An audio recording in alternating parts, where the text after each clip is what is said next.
আমরা আজকে মায়ের পূজা দিতে আসছি।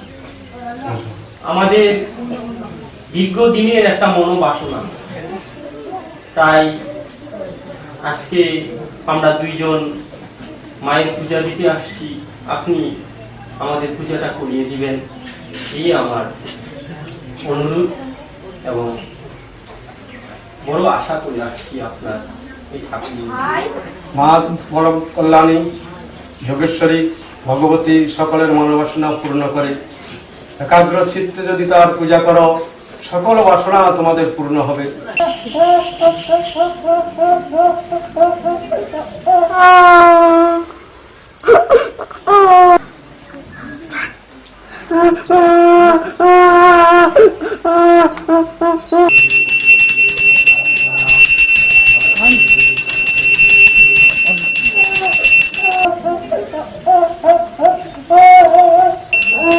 দেখো দেখো, ওখানে তো বাচ্চা শুয়ে আছে। হ্যাঁ, তাই তো।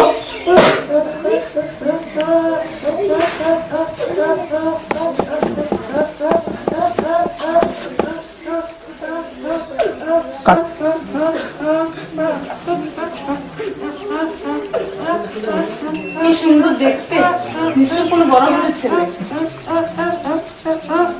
হ্যাঁ, তাই তো, কিন্তু ও এখানে আসলো কি করে? হ্যাঁ, এই ছেলেটার কথা বলছেন? এই ছেলেটা কালকে রাত্রে হইতে এখানে শুয়ে আছে।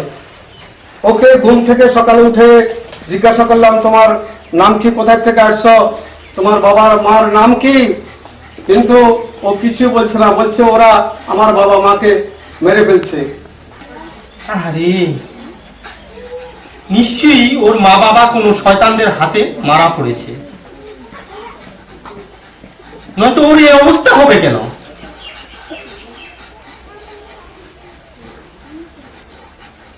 আচ্ছা পুরোহিত মশাই, ওর গলায় একটা রকেট দেখা যাচ্ছে।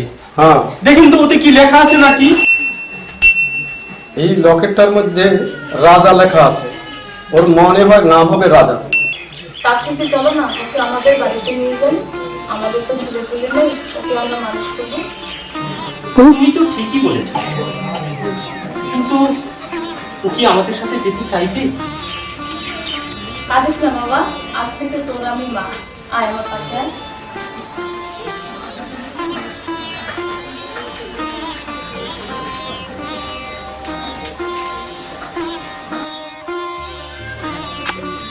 ঠিক আছে, তুমি তো বলছো, তাহলে আমি একটু দেখি পুরোহিত মশাইকে কিছু বলে। হ্যাঁ, তোমরা আর বলতে হবে না, যাক। হ্যাঁ, তোমরা তো মহতের কাজ করছো। একে মানুষের মতো মানুষ করো, আমি তোমাদের আশীর্বাদ করছি। তোমরা জাতীয় মানুষরা।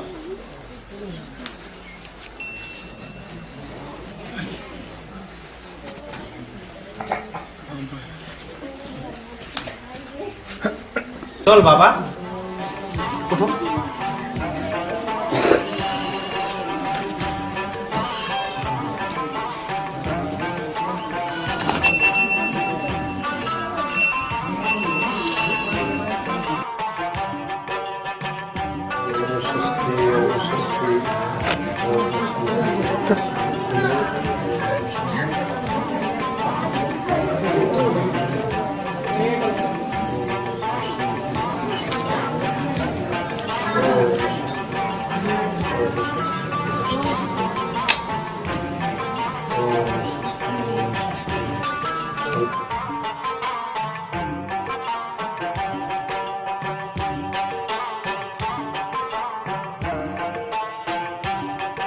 অচ্যুতানাদি অনন্ত যন্ত্রং মধ্যং পুরাণ পুরুষো নমো দেবনন্তু বেদেষু সুদুর্লভম